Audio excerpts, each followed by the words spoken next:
Thank you so much, Lisa, and again to Chris for being here, and again, John Paul, our friend, for getting up so early to share with us. And a huge thank you to all of you. It's actually really moving to look out at the largest room of volunteers and friends and partners that we've ever had at a hands-on event. So thank you all for that. So leadership, definitely a human-focused art, but honestly, I think for a lot of us, sometimes it can feel like a big science experiment too. And there's a bit of trying and a bit of baptism by fire, and we're always learning and sort of getting better and better at it as we grow and as we learn, and sometimes as we fail. And I think, honestly, every single person in this room, we view as a leader. And that is why we wanted to stage this conversation today. And some of you might think, oh, why is a nonprofit staging a conversation about leadership? But we just think it is a critical conversation for every single sector. And that anyone who has a follower is a leader. And that can be, you might be running a business and a team of 1,000. You might be running a local center with 5 social workers following you, or you might be a volunteer leader who's guiding and inspiring others. So I think this is a very relevant conversation, and I just thank you all for being part of it. And we designed this really as something that we believed would resonate with this room. We also know that no one sector alone can address the kinds of unprecedented challenges that we see in the world today. It is going to take a collective effort, it is going to take intentionality, and it is going to take every one of us. And it's going to take some very strong leaders at the helm. And that's why I'm so delighted to have 4 leaders join me on stage now. I'd like to invite them up to come on up, please. Belinda, Catherine, Lewis, and Vince. If I could ask you all to take a seat. Thank you all so much for being here. And you might have noticed that we sent their bios out yesterday. The reason is because, frankly, to go through their accolades and their experience and their achievements of every single one of them would take the whole evening.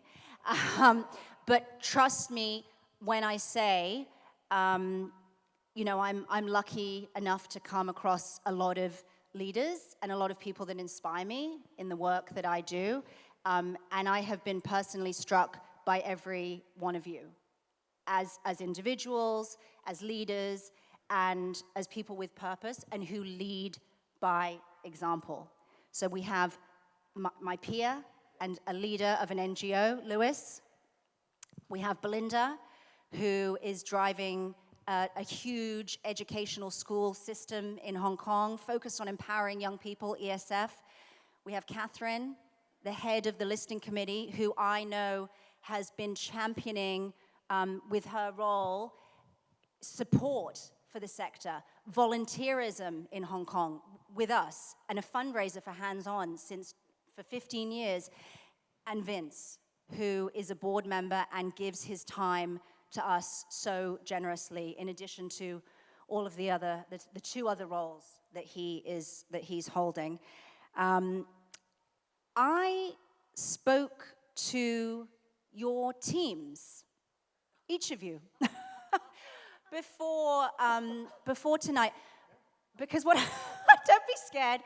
I find it fascinating that sometimes we have this idea of what leadership is, but we think, oh, that's leadership in business, or that's leadership in politics.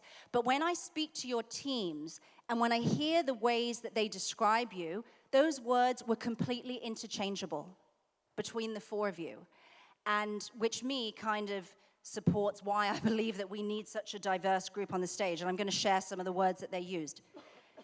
Inspirational, consistent, fearless, empowering, dynamic, approachable, conviction, supportive. And what I find so interesting is that those, you could sort of put these in two categories. It's a word that describes you as individuals, but the words that they came out with first is the way that you support them. It's the way that you relate to them. And again, I just, before we start the conversation, I just wanted to hold that in our minds, that there's, you're leading across very different sectors, but really the elements of leadership, I think, stay so consistent across different groups. So with that said, I in knowing you and in working with all of you, I see that you're each driven by this sort of relentless passion or purpose or something that gets you going every day and something that is worth going the extra mile for. So I would like to ask each of you, why do you do what you do? Why are you leading the organization that you're leading? And I'll ask you first, Lewis. Why do you do what you do? I'm the first one. Thank you. I'm Lewis from Kelly. You give me the question. I keep asking myself what happened.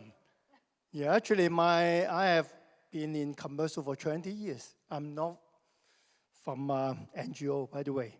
It's like I remember like about 20-something years ago when I got my baby born. I said, okay. And my career is so good at that time. I said, well, what else I need to do? Like, I have my baby, I have a good family, I have my career very good. I said, okay, let me do something for the community.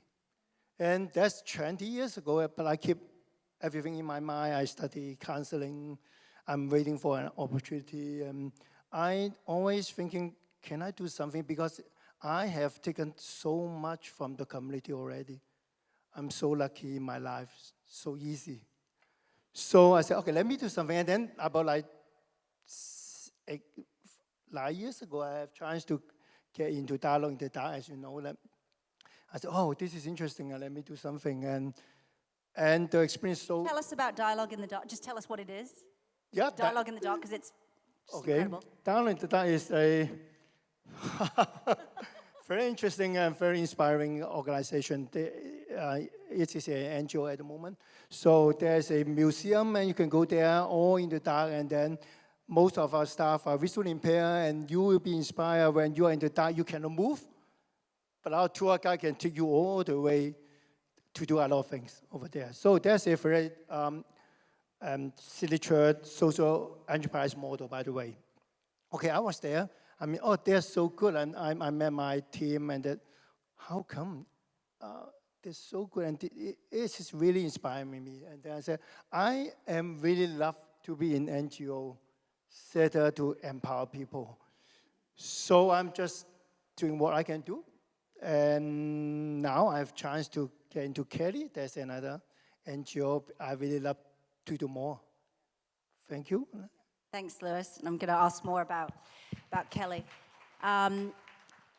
So how about you? I will go next to you, Belinda. And I know that your mission, your work has taken you all over the world, a career that spans, continents and years. And why do you do what you do?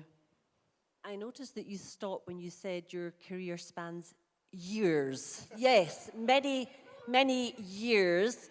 I'm in education, and I have seen firsthand how education changes lives. And I think I would start by saying I loved school so much, I never wanted to leave, and I didn't. But what I would say is that I always wanted to make a difference to children. So I have never taught the curriculum, the syllabus, the textbook. I've always taught children, and that means getting to know the child and really seeing that as being absolutely critical to understanding young people. When Chris was speaking and opening the conference about the number of growing old people, I have to say, Chris, coming to Hong Kong, I take exception that I am considered elderly here. And people keep telling me I can get, Jill, an MTR pass, which I haven't yet got. But actually, you raise a really important point for us, and the reason why I believe education is so important. We've got an aging population, and we have fewer children. And we need, when Jean-Paul was speaking, we were talking about what it means to be human and humanity, and how we need our young people to be kind to each other and kind to the elderly, and how as a society we need to start looking at how do we create the conditions for our children to be able to grow into really good humans, using all the technology, but using that in a way that really safeguards the humanity. So I've come into education to make a difference. And I would say that, yes, Kath, I have been doing it for a long, long time. But the reason I continue to do it, it's fresh, it's new, it keeps changing. And I was talking with Chris before we started and said, you know, in Hong Kong, Hong Kong's greatest asset is its young people. And we owe it to them to ensure that we're investing in them and that we're creating the conditions for our young people in Hong Kong to develop the skills, the competencies, to really face what I think is an exciting future. So that drove me to education, and I continue to be inspired by the young people that I work with every day. Linda, and I feel that inspiration and that passion every time that we speak. I'm just going to keep going down the line here for this first quick. Catherine, why? How do I top that? I'm not in the business of NGO, but I do work for this great company called HKEX. So it's an amazing place. I've been here over a decade now. I love every day of my work. And as I hear what you talk about young children and inspiring and all that, I do feel some of my work, we can use the same adjectives. You know, I'm drawn to the work I do. I'm a regulator, so I want to do the right thing. I think for me, it's doing the right thing for Hong Kong, doing right by the financial market, but also creating that environment for you, environment for the children to grow, for me, environment for our listed companies to grow. And it's different, you know, when I started as a lawyer 25 years ago, there were no technology companies. We didn't talk about AI, we didn't talk about a lot of the technology we have today. It was traditional companies, and we evolve. So I think being in the financial industry or being a lawyer is not as boring as people think it is, because fresh challenges are met every day. And we think about it, and we persevere, we analyze, but at the end of the day, what is most important about what we do at HKEX, as with all the charitable foundations, is we want to do the right thing. And with that, like Chris, Bonnie said, you know, we do contribute in a different way. We contribute to our society, we volunteer, and I think later we'll talk a bit about how, you know, as individuals, it's a win-win situation. We volunteer a lot at HKEX. Andy, our head of volunteer, knows that as soon as an email about volunteering goes out, if you're not at the computer at the time that the email is sent to the 1,500 employees, if you don't press, yes, I want to go to this volunteer event, within, I'll say, 2 minutes, all the seats are gone. Or literally, you know, we have so many volunteers, so many lovely people here that want to help with the society. And so it makes this a great place, a wonderful place to work in a company, corporate company, with such wonderful kind of caring culture. So that's why I'm here every day, and I continue to be here. And I can verify that that's true from having organized your volunteers. And I think it says a lot about culture. When people want to put their hand up and when people want to say yes and get involved, it says a lot about the way you do things. Vince, you wear quite a lot of hats. Why do you wear so many hats, including the one you wear for us? So I started my career, like many in Hong Kong, in the world of finance. All my careers in finance, even my extracurricular activities is teaching finance, or even for hands-on, it's fundraising. So you would imagine my passion is finance and numbers and money. I would say no. I would say I would challenge that. The reason is, underpinning all of that is that human part. I've always, and my daughter made me do a character test, what a EJNT thing, and it popped up, and She's here. She's Where here. is she? My She's kids here. are here. But it's the character which I know is I'm passionate about people, whether it's mentoring, whether it's teaching, whether it's guiding colleagues. So underpinning all the activities I do and the different hats, it's people. To me, that's what drives me, because that's what I'm passionate about. And when I first, when I was studying, one of the key concepts I keep today is comparative advantage. What are you better than other people at doing that job so that you can bring more to the table? And for me, I believe, subject to who you ask, I'm quite decent with people. And that, to me, is the calling. Everything I do involves people. I'm not great in the world of AI or technology, unfortunately, and I'm probably going to get relegated very soon. But to me, that's what drives me. Whatever it is, it's people focused first. And I know that to be true. And I know that you want people around you to thrive. I feel that. So I'd like to talk now about young people. And it's funny, we at Hands-On, just today, I actually was doing an assembly at Kennedy School, at an ESF school. And, these bright faces and the potential and the promise in the room, but then we also know they're going to be compounded by the temptations of AI and their phone, and how do we just harness, all that potential that they have. And all of you have sort of committed yourself to that in different ways, I think. So I might ask you, Belinda, why, we'll talk to all of you about it, but why is it so important to empower the next generation as leaders? And I'm just thinking that everybody in this room is thinking, how can I engage young people with my organization, or as the next talent that's going to join my organization? Like, how do we do that, and why is that so important? Well, do you know, Kath, you said at the start that leadership is for all, and certainly leadership in our schools from the earliest age, from kindergarten right through primary to secondary, is absolutely critical for us in looking at how children collaborate with each other and how they can work together to solve issues and to find the problems.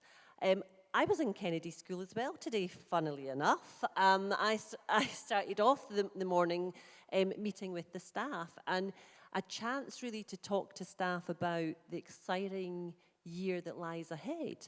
That, we are challenging our teachers to think differently and find new and better ways of working with students so that students can develop different skills. So we're not going to keep doing things the way we always have. So that was my first visit was to Kennedy School, but then I was in 2 other schools. And I went to KG5, and the learning that I saw there was the ESF chef competition. And the ESF chef competition is for our 7 secondary schools. The children themselves spend months competing for a place in this final competition. And I have to say, Vince, Shatton College won this year. But it's not about winning, it's about taking part. But the thing that really I felt had an impact on me was one student. One student in her KG5 uniform, and she didn't have an apron on. And the other kids were all busy, and we had chefs from across Hong Kong there who were going to be marking the competition, tasting the food, and apparently they would serve some of it in their restaurants. It was so good. But this one kid is there in her uniform, no apron, not cooking. So I ask, why are you? What are you doing here? She said, oh, as a runner-up. I said, oh, you were the runner-up from last year. She says, no, I was the runner-up from this year. But I'm here today to help because I know the kitchen. I know where everything is. And the other schools from ESF that are visiting, I'm here to make sure they get everything that they need. And I thought, wow, kids, she's not disappointed at not having her place in the competition. And she's not just there to support KG5 kids who are in the competition, she's there to make sure that everybody gets a fair chance. And then from there, I went to a third school today, and I went to our Jockey Club Sarah Ross School, which is the ESF school for kids with complex needs. And we had our biggest cohort graduate. So we had 9 students leave us from Jockey Club Sarah Ross School today. And I got the chance to speak to the students and speak to their parents. And the message I gave them was this: Jockey Club Sarah Ross School is like a warm blanket. Everyone who comes into that school leaves feeling so much better. And when I really think through and reflect, what makes the difference? It's this. They pause, they take time, they enjoy the moment, they celebrate the smallest step of success. They're not in strict competition with each other, and they're kind. And you know, my day-to-day in 3 different schools, meeting our young people and talking to them about their whole experience in school, they're not talking about the classroom. They're not talking about what they're learning. But let me tell you, the kids in ESF do incredible in their exams, but they're focused on so much more, and that's what makes me really proud. And I think it's so important that we develop the emotional, the social skills, and that sense of responsibility. Thanks, Belinda. I really have drunk the Kool-Aid, but as an ESF alum, I'll say that I know all of that is true. And I also want to say Rudy from Kennedy School is also here. Rudy's still here? He might be here. No, he's not here. But it's having this sense of kindness and that you want to support people even if you didn't win. That's a life lesson that we can all take with us. And so I might actually turn to you, Lewis, and ask, you know, I think the very mission at Kelly is youth. So how do you focus on uplifting youth and empowering? Youth. Kelly in Hong Kong is more than 34 years already, many long history. So we serve 40 to 24 years of youth in Hong Kong. So when we used the term empower, so behind means we trust on them. Okay. So we believe they can do more than we can imagine. So we have a term said by youth for youth.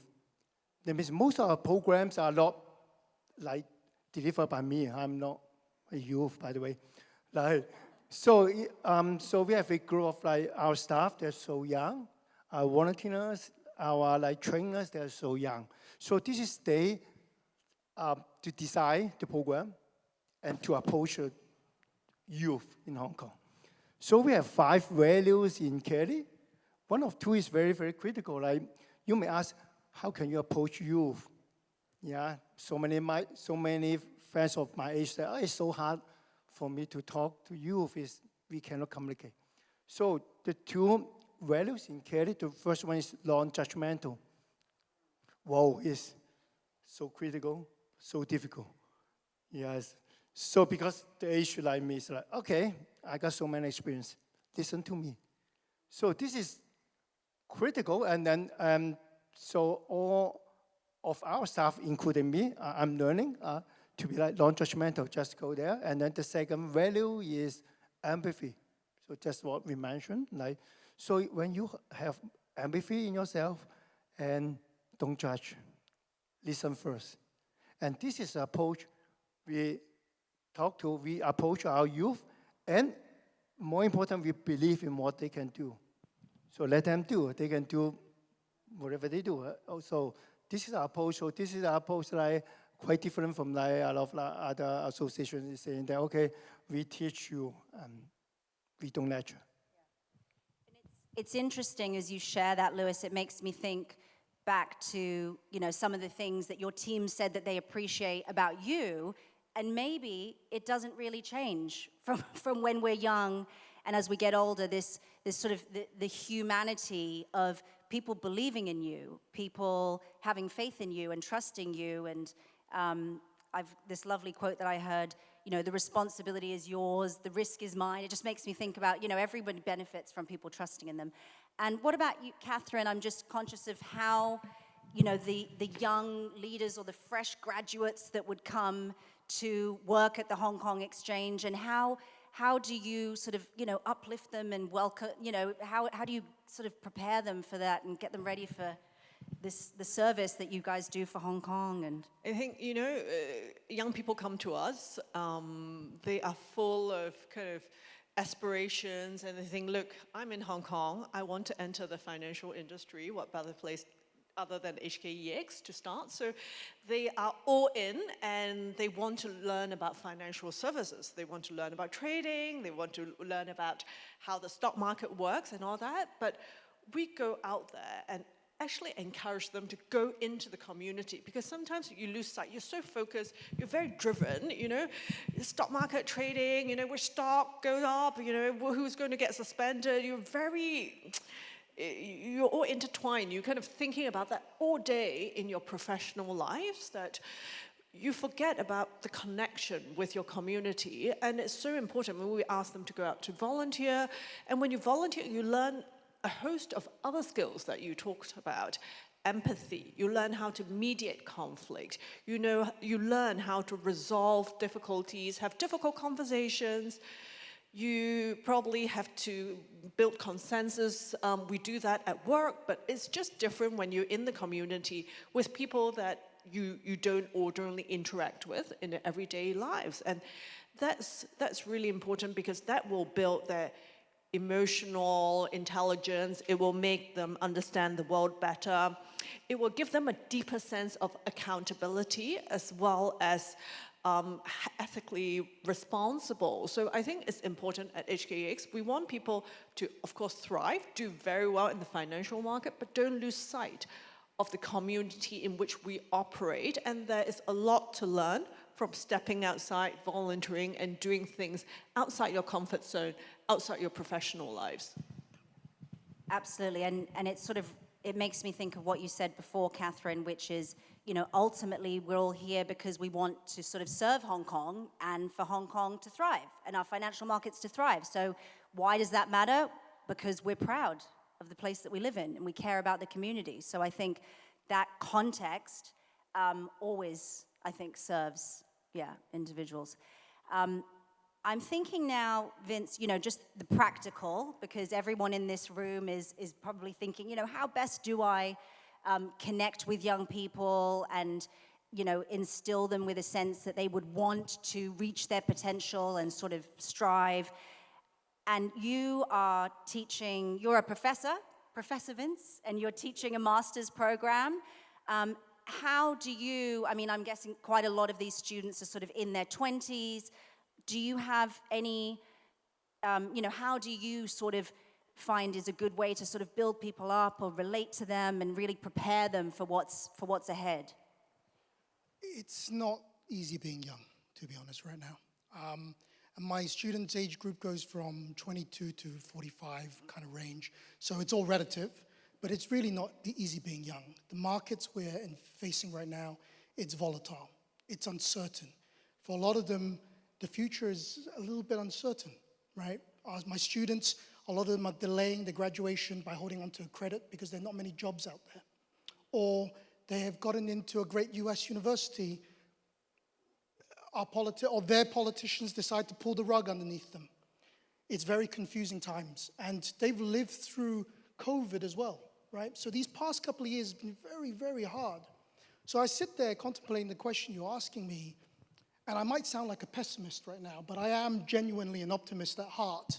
But when I think through preparing them to your question, preparing them, how do I counsel them, kind of three themes come to my mind. One, you've got to be agile. The world is ever-changing. You're going to be thrown a lot of curveballs. What you planned out to do today, tomorrow, next week may change overnight. And if you're not built to be agile enough to roll with the punches, that's going to be very, very tough. And it's just going to get worse because the market, the politics, the world is what it is at this moment. The other part is, I love a book, Angela Duckworth, teacher, psychologist, a book about grit. It talks about comparing IQ versus grit. And IQ is important. As a teacher, obviously, IQ, the academic side. But to really help the youth kind of achieve their potential, to your question, is how do we instill in them a sense of grittiness, right? To be able to take the risks, fall over, get up, learn from them and reflect on them and try again. Because we will all fail. I failed many, many times, right? And that's the important part. And then the final one that I think, and Professor shared earlier, elevate your human skill set. Why? Because as I mentioned earlier, I'm not great with technology. Barely know how to open a computer, right? Or turn on a computer. But as the technology continues to evolve, right? It's like Industrial Revolution. You can't hide from it. You're going to embrace it because it's an efficiency gain. It makes us more effective in what we do. I wrote a whole case study in 30 seconds, which would have taken me 2 months in the past. And so what that means is you need to, that's important. You've got to learn and embrace that technology. But the biggest issue right now is a lot of industries, a lot of careers. I started as an accountant way back when. Those are going to be very, very challenged, right? With technology, with AI. I can do that in 15 seconds. But if you elevate your human skill set, your ability to empathize, your ability to build rapport, to look into your counterparty's eyes and know you can trust them and you can earn their trust, that skill set will be very hard to displace, even by the best of AI. I'm not saying it never will, but the chances are lower.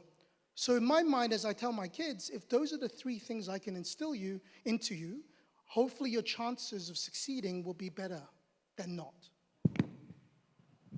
A lot of that resonates, Vince, and I was listening to, I think, a podcast recently, thinking about grit, like overcoming adversity and going through challenges, it changes your brain.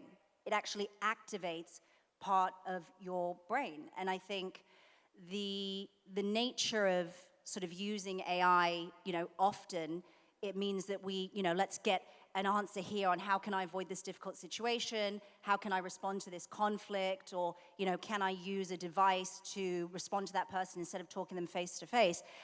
And that's also why we really believe that volunteerism is so important, because at any age, whatever you're doing, there will never be a replacement for human connection. Getting out in the community and doing something, that means you have to get up, you have to go, you have to take a little bit of a risk, you have to put yourself out there, you have to try your best, you have to maybe try something new. There will never be, I can't send a robot, I can't use AI to go to the doorstep of, a 90-year-old man who hasn't had anyone visit him, for a week. So I think it really, really resonates. And on that line of thinking, I'd just love to sort of get some practical thoughts from you all. Everybody in this room are really volunteers or people, running businesses who are very passionate about engaging community and they want to do more. Or they might be, funders who want to fund certain projects. So I would love just some thoughts. I think all of you sort of integrate community engagement in the different ways that you run your businesses. And I'd love to hear how you do that. And I'm looking at you, Belinda, and I'm just thinking also about like the nature of the IB itself, and Exactly, and you used the word community engagement, and I think the engagement part is really important. It's not community service, it's not giving back, it's actually engaging with your community, and there's a subtle change or difference if you use those words. And I think the community engagement is absolutely critical.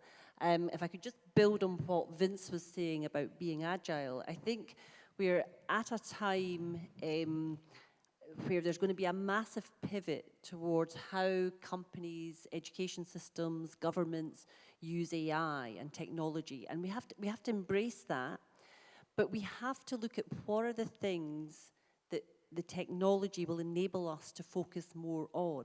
And the social, emotional development and the engagement, the community engagement becomes absolutely critical. If I could share just very quickly 2 stories to sort of illustrate what I'm saying. When ESF Island School was rebuilt. We had to demolish the building and we had to decant the school. And the government were very generous and gave us the decant sites, which was in Shattin. That went down like a lead balloon. And Shattin said, we don't want ESF coming up to Shattin. That's Island School. And you know, it was a bit of an oxymoron where we were saying it's ESF Island School in Shattin. The parents did not want their kids to go to Shattin. They were islanders. They were worried about the kids. And the kids were saying, are there 7-Elevens? And we were saying, yes, there's 7-Elevens. And they're going, we'll be okay, we can eat. So the school decanted, and the school went to Shattin. And what did we do when we went to Shattin? We started community engagement. We opened a library for the community. So we had mornings where it was young mums with babies, young dads with babies, grandparents could come in. We had our students visit the elderly. Yes, if I had been there, Chris, they would have been up to see me too. To hear their stories and to share their stories. And it was such a success. 4 years later, when we moved back to the island, the Shattin community didn't want us to go. And we've got really deep links now with that community that we still go back and we invite them to the school. Our students learned so much from that experience.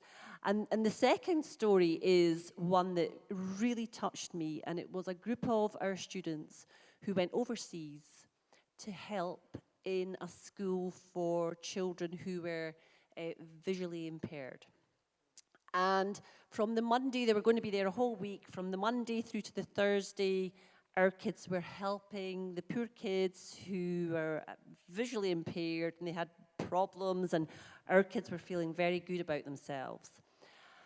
Then on the Thursday evening, one of the kids who was visually impaired said to the ESF students, we challenge you to a football match in the dark, playing with a ball with rice inside the ball.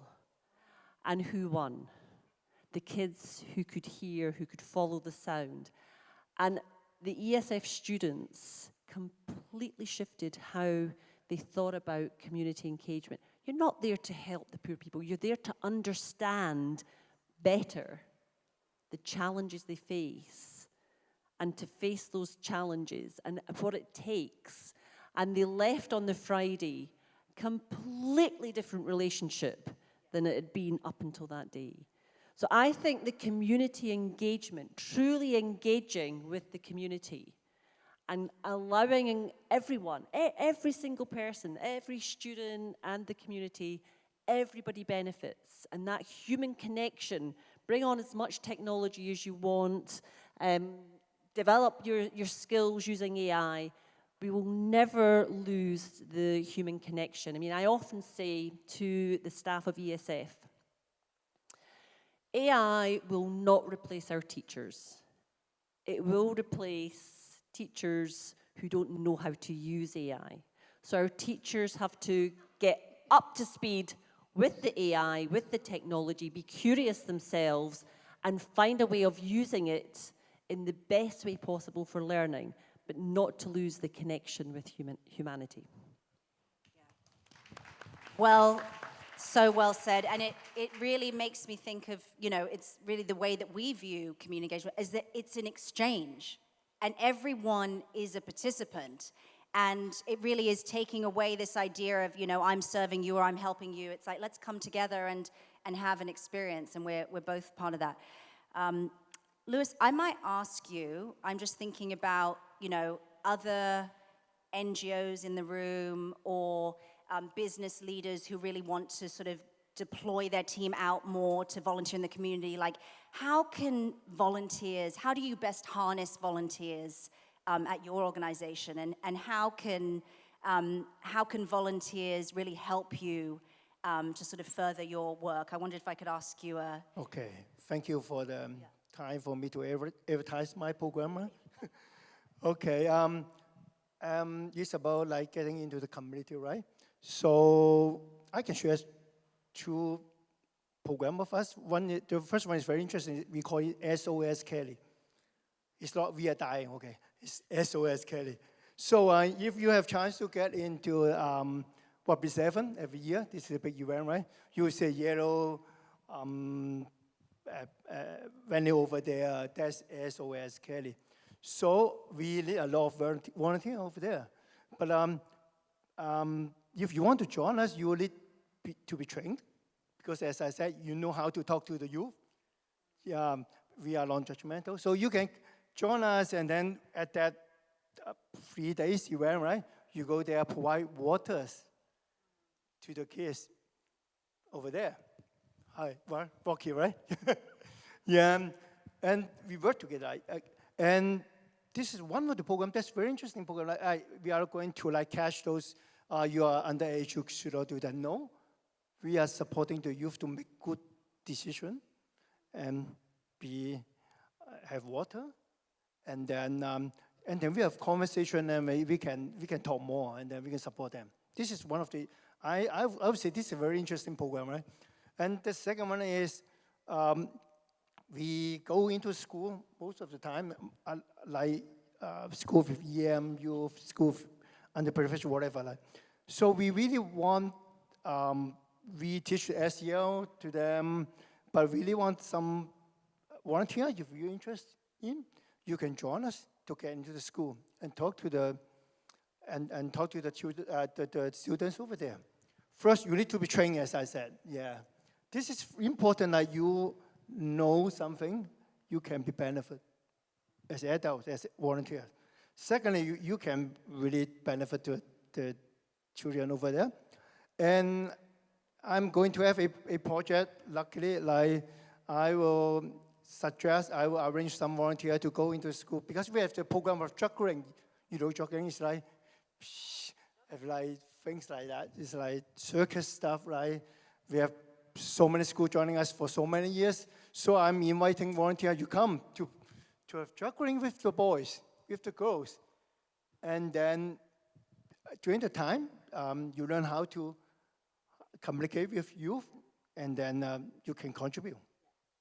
Yeah, and it's sort of, you can't just force groups together and say, communicate now and impart your wisdom now. Yeah. It's like, let's do something. Let's give someone some water, or let's play sports together, or let's break down those sorts of, those barriers.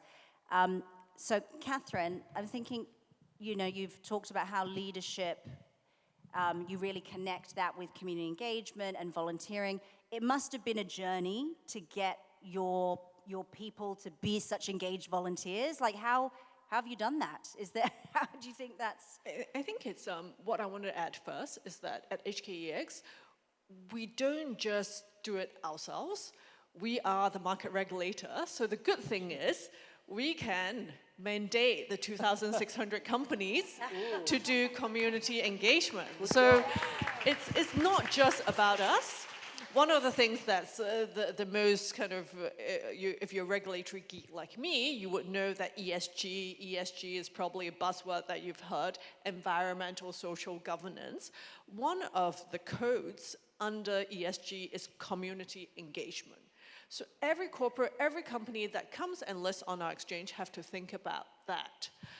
And we do lead by example. We are very conscious that we share the success of HKEX with the whole of Hong Kong, with everyone around us, you know, financial success or branding. We share it with the whole of Hong Kong. So I think this week, yesterday, you might have seen our CEO, Bonnie, pushing out a gong, and for our 25th anniversary, we're going to share our success with the whole of Hong Kong. Then we'll kind of, please take a look, our gong mobile, as we call it, the gong, the iconic gong that you see when listings are being held, will be in a lorry around Hong Kong, and we will share our joy with the rest of the city. That's something that we're really excited about. But apart from that, you know, our own community engagement, since 2020, I think, we've donated over 600 million Hong Kong dollars to the community in which we serve.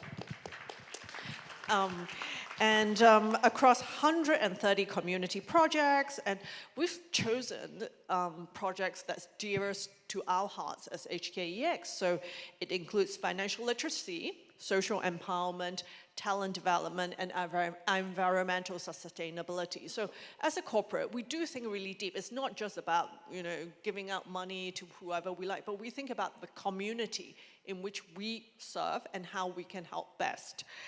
And, it really, I want to share with you, we have a volunteer network that I talked about earlier, which the volunteer spaces sells out faster than Taylor Swift and Blackpink.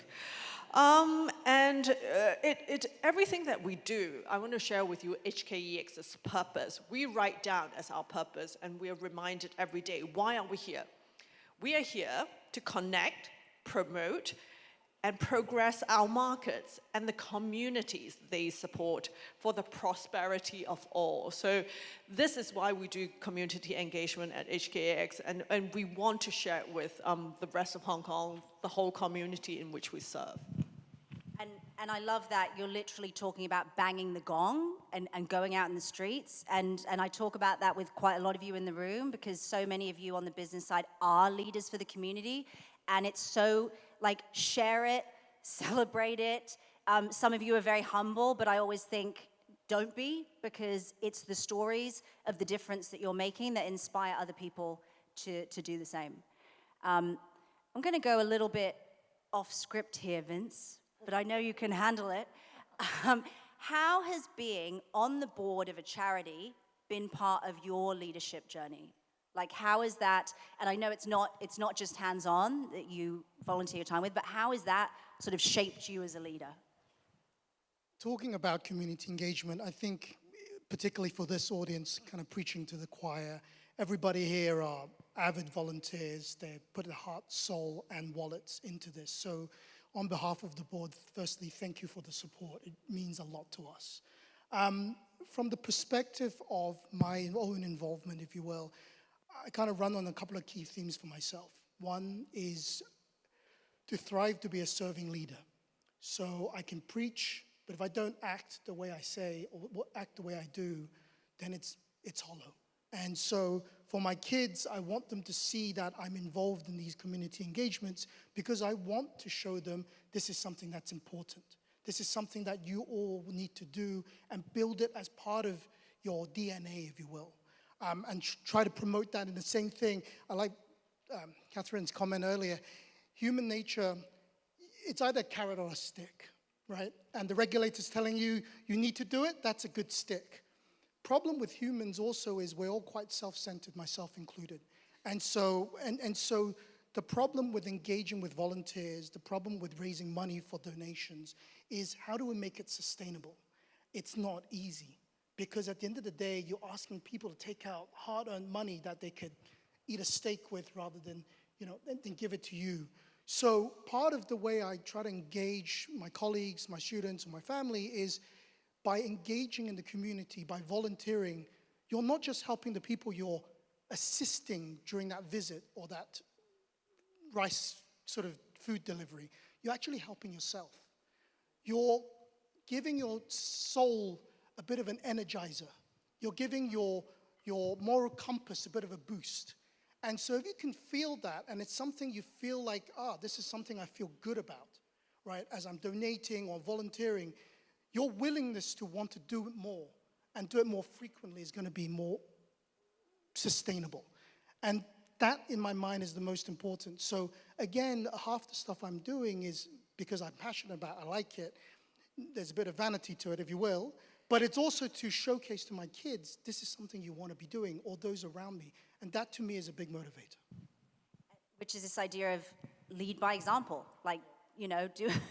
Do as I do, not just as I say.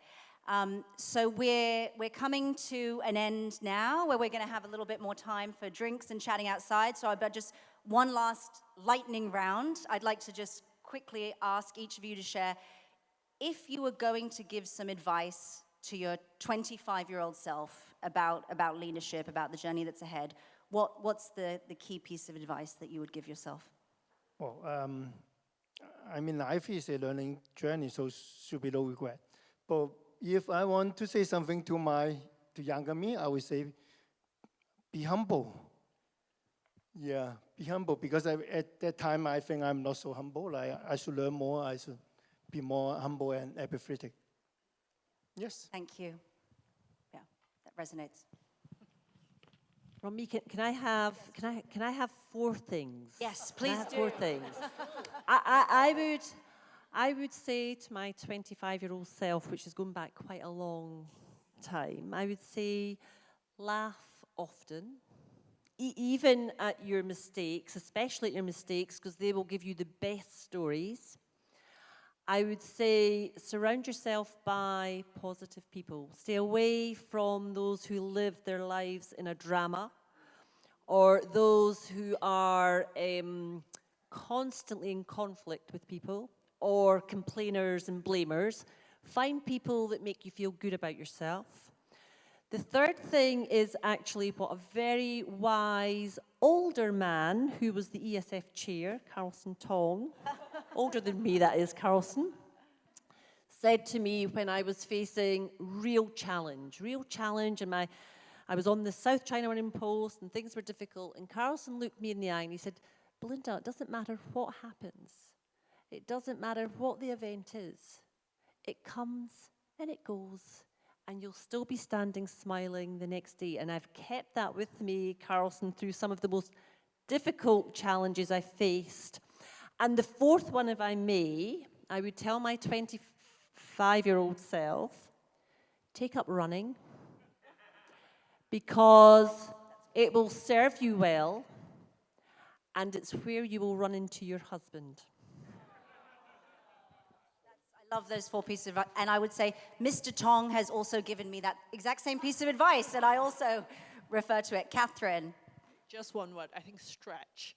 As a young leader, and as you grow into your career or grow in life, you face challenges, you have time constraint, you feel that you ask yourself, can I do more, can I do more, can I take on more?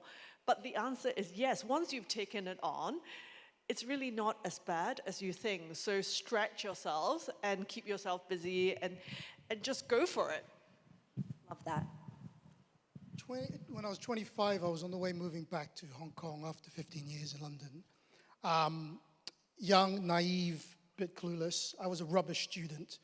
And if I look back to that period, I would say two things. One, just keep learning, right? Just keep learning, try to keep growing, keep taking whatever exams, learn every day, keep growing to the point about stretching. Stretch more, grow, because you don't want to stand still, because that's the driving force. If you can feel yourself moving forward and learning and growing, that's a great motivator. And to be honest, one thing is, there's a lot of stuff we have no control over. Literally no control over. You can stress about it, it causes anxiety. Just chill out, right? Because there's just stuff outside of your remit. Focus on the stuff you can impact. Focus on the stuff you can fix and improve. The rest of the stuff, let it happen. Because otherwise, you're just too stressed all the time. And what's the point? Sage words. Thank you. I would like to, we've covered a lot, but I would like to say, if anyone has a question, one or two questions, but also, everyone probably wants a drink. I've planted some people to ask questions, but that's okay, guys, don't worry, we'll go have a drink. So I would just like to say, a big thank you to all of you and a round of applause for our guests. And maybe I could invite you to take a seat, and I'll just say 2 words of farewell.